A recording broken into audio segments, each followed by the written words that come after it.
परिवेश बड़ भाव भावपूर्ण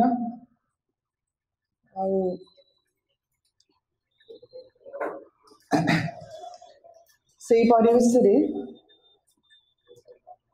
मु छिड़ाई मुठी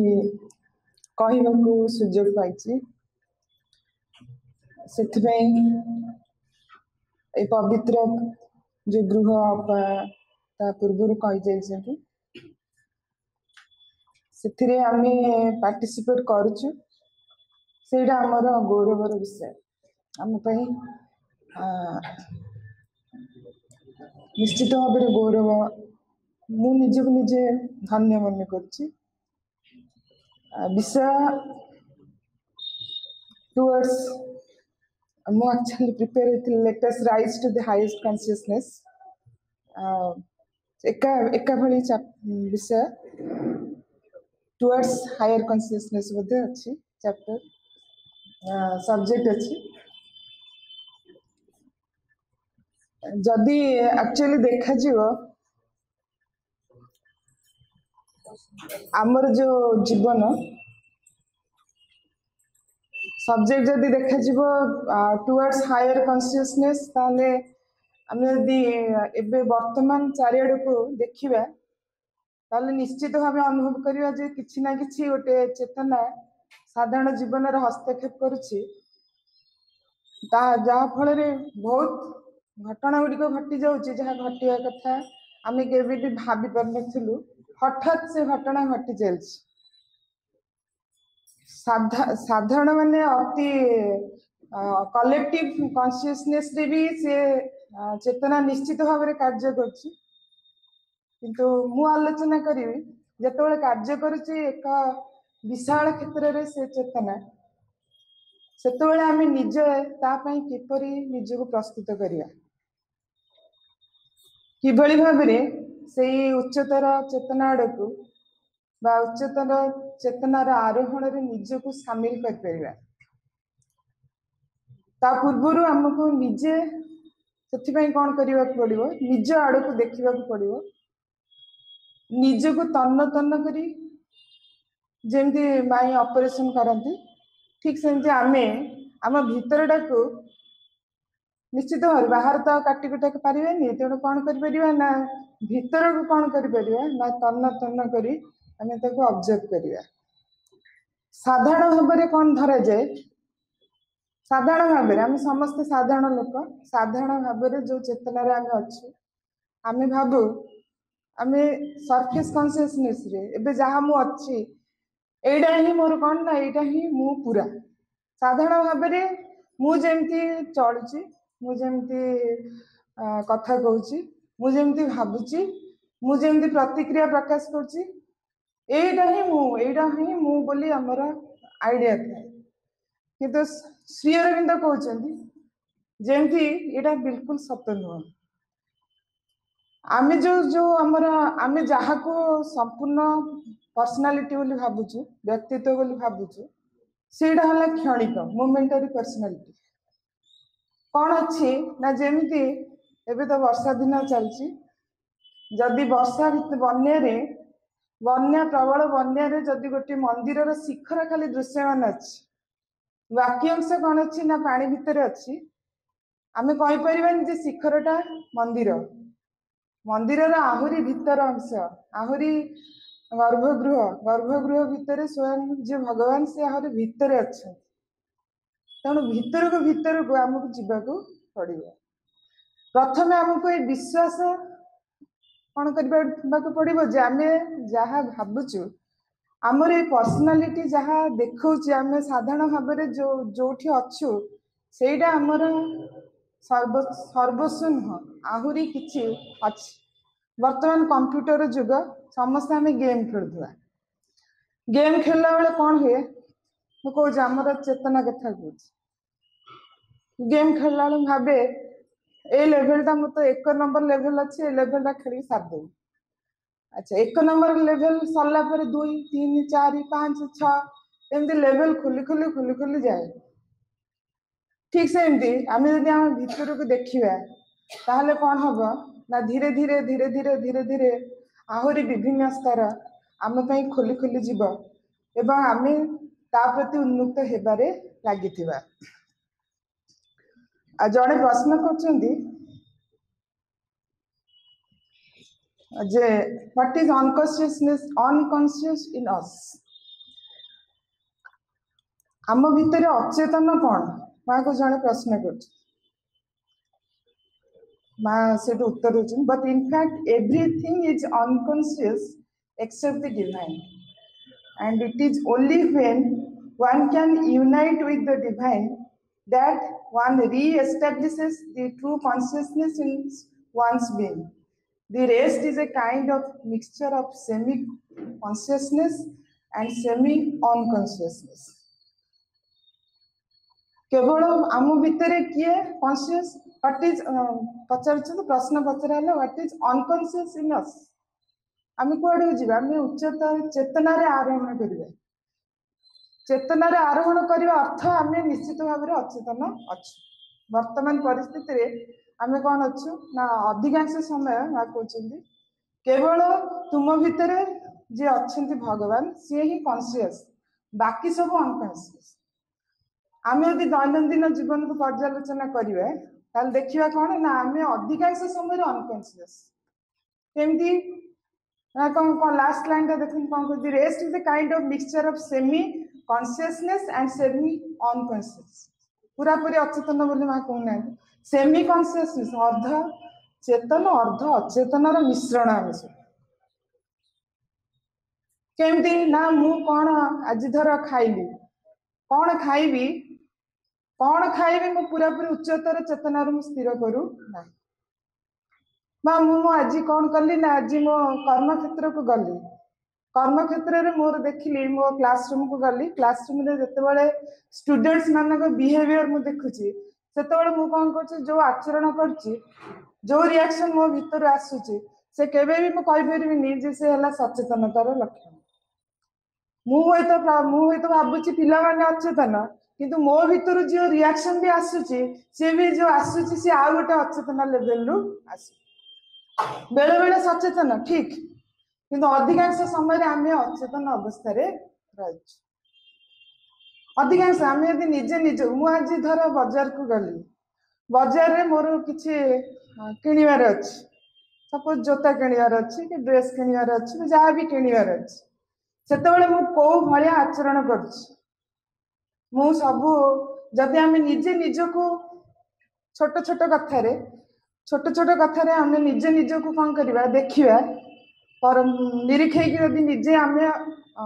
कौन कर आम निजको अवलोकन करवा देखिया जो अधिकांश समय आमर जो आक्ट आम जो कर्म से कौन है अधिकांश समय आम क्या द्वारा परिचालित हूँ ना अचेतनता द्वारा परिचालित लाइट जदि जदि आम माँ को सहित जदि अन्य अर्थ सहज अर्थ डिवाइन की आम भितर स्वयं माँ धर अच्छा चैत्य सत्ता अच्छा ता सहित संयुक्त होते से डिसीजन नौ से नुह भी नुह तेणु आमर अधिकांश समय आम यही अवस्था अधिकांश अधिकांश समय अधिकांश लोक साधारणतः यही अवस्था था तो माँ कहते दिने एमती अवस्था आसे तमे विरक्त हो जाओ जमी चीनी खाई खाई विरक्त हो जाती लोक नहीं आ चीनी खाइबानी भल लगनी अलग जिनस आम आ गोटे जिनस चेंज करवा एमती दिने दिने एमती जीवन बंची बंची बंची बंची दिने कौन आसे दिन आम कौन होना अति निज उपरे आमको भल लगे भल न लगे भी गोटे डिवाइन हस्तक्षेप गोटे ऊपर हस्तक्षेप आसे आम जीवन में एमती गोटे मुहूर्त आसे से मुहूर्त आम अनुभव कर ना मत जीवन हुए तो मुझे बचुची हुए तो मुक्त हैनी किंतु मत ये जीवन भल लगुनि गोटे अप्रतिहत ता भितर गोटे कौन आसो से जो इच्छाटा को सी दमन कर आगुरी जोटा भितर दबी होगी रोला सी भितर न दबी होके सी कौन कर निजक प्रकाशित कर आमको चेष्टा कर आमको इच्छा हम आम जीवन चेंज हो जाता कि आम से कौन करूँ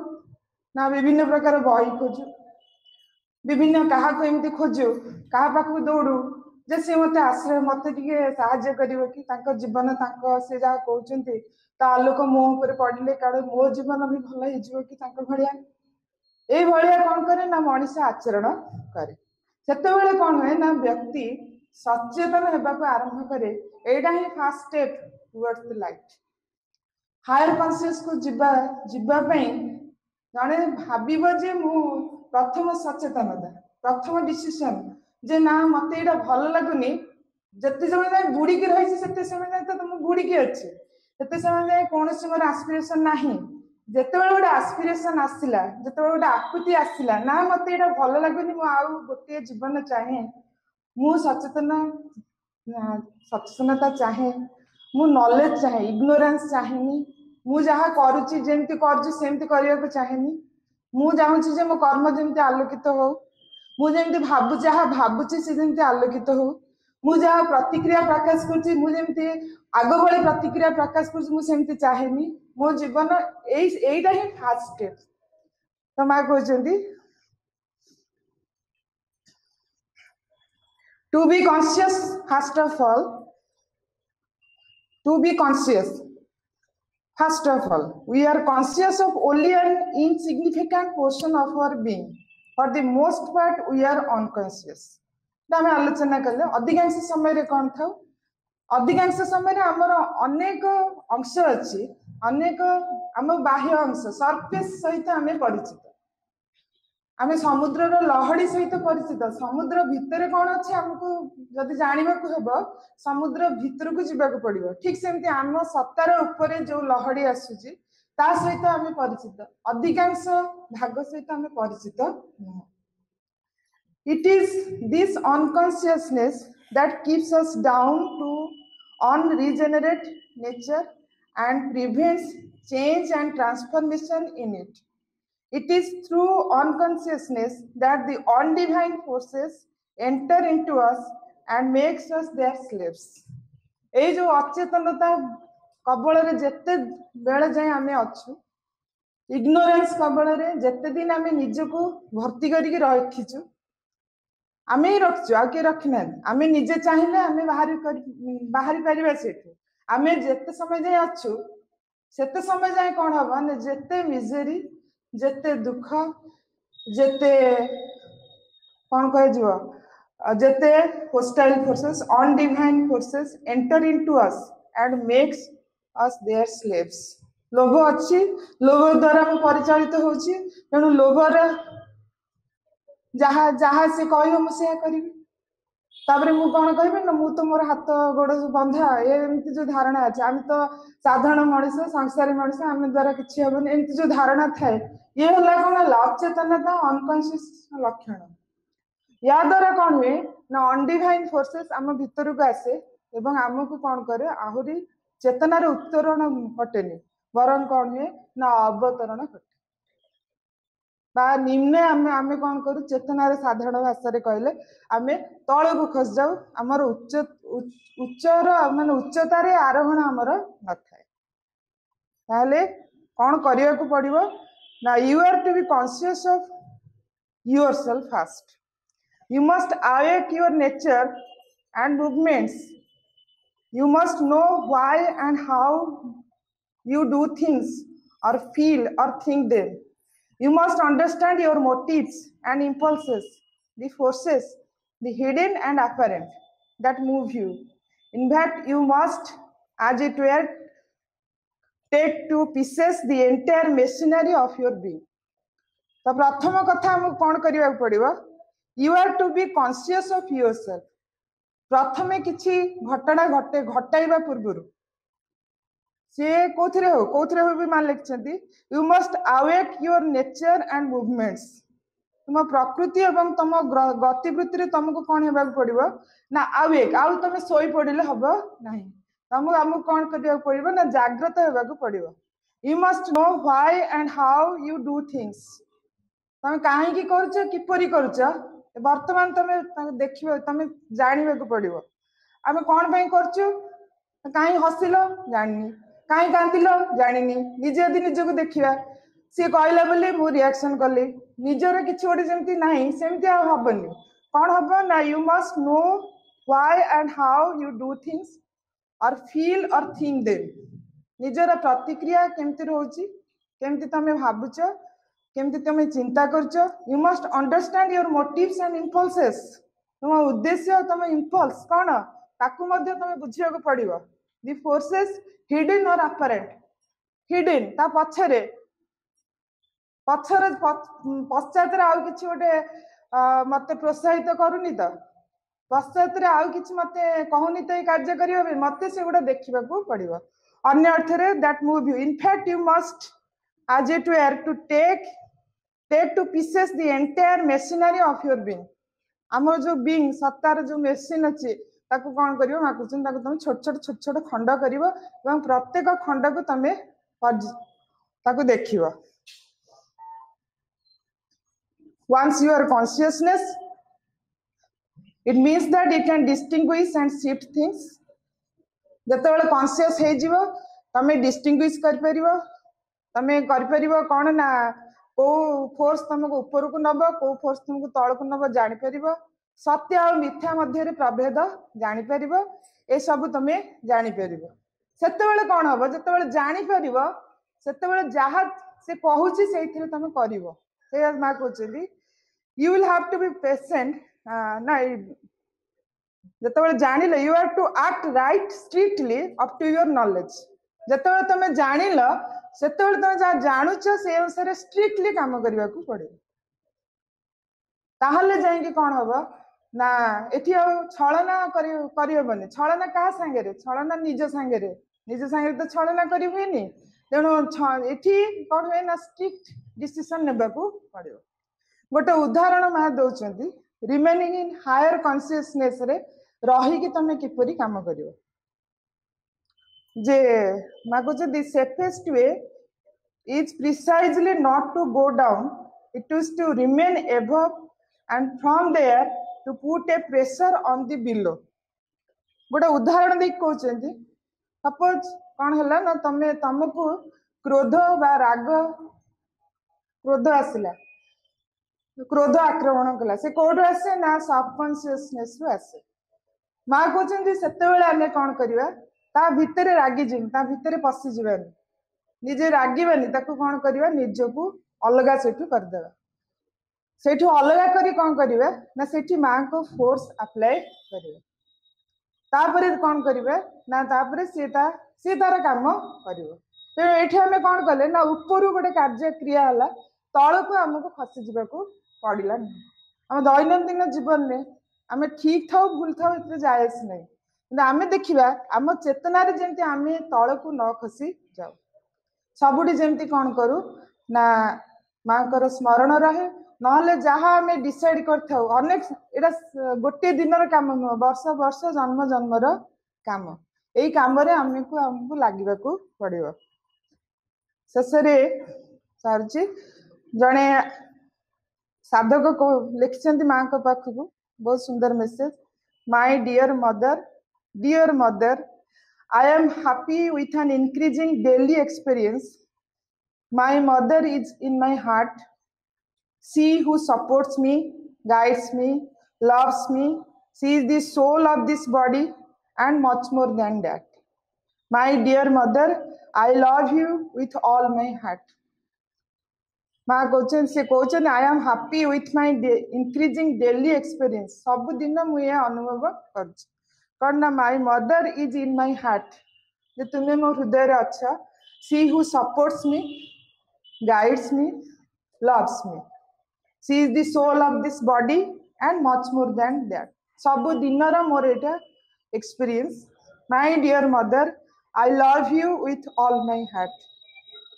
माँ उत्तर देउछंती yes You are truly in my arms of love that always keep you close, very close to me. आमे भी प्रेयर करिवा आमर एपरी क्लोजनेस मां को सहित बढ़ू आमर भी एपरी एक्सपीरियंस हो एवं आमे भी आम जीवन रो चेतनार आरोहण घट धन्यवाद। थैंक यू यशस्विनी आपा।